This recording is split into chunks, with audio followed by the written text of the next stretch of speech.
बुद्धिमान मंत्री। एक बार की बात है, एक रियासत के मंत्री ने राजा को अपनी बेटी के विवाह समारोह में निमंत्रित किया।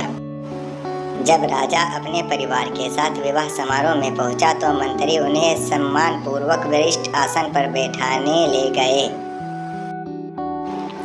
तो मंत्री ये देखकर बहुत लिज्जत हुआ कि एक सफाई कर्मी वहां बैठा हुआ था। उसने सफाई कर्मी को सभी के सामने वहां से उठा फेंका और उसे बहुत डांटा।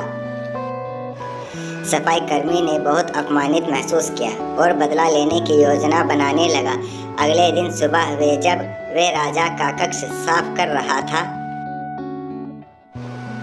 तभी वे जानबूझकर गड़बड़ाया। राजा कितने नादान हैं, उन्हें ये पता ही नहीं कि रानी और मंत्री के बीच क्या चल रहा है।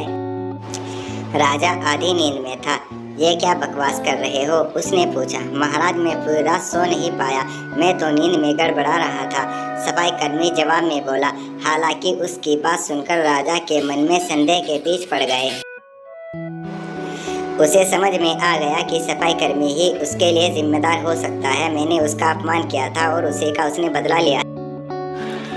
अब मुझे उसे दोबारा प्रसन्न करना होगा, तभी वे राजा की निगाह में मेरा सम्मान दोबारा दिला सकता है। मंत्री ने सोचा। एक दिन उसने सफाई कर्मी को अपने घर भोजन पर आने का निमंत्रण दिया और कहा, मेरे दोस्त, मुझे क्षमा कर दो। मैंने तुम्हारा अपमान किया था, मुझे गलती का एहसास हो गया है। इस सुंदर कपड़ों को उपहार के रूप में ग्रहण करो। चलो मेरे साथ भोजन करो। सफाई कर्मी प्रसन्न हो गया। वे सोचने लगा, मंत्री तो अच्छा आदमी है, मैंने उस दिन गलती कर दी थी। अब सफाई कर्मी प्रसन्न था और प्रयास करने लगा कि मंत्री के बारे में राजा की धारणा बदल जाए। राजा अब मंत्री से चीरने लगा और समय समय पर अपमानित करने लगा।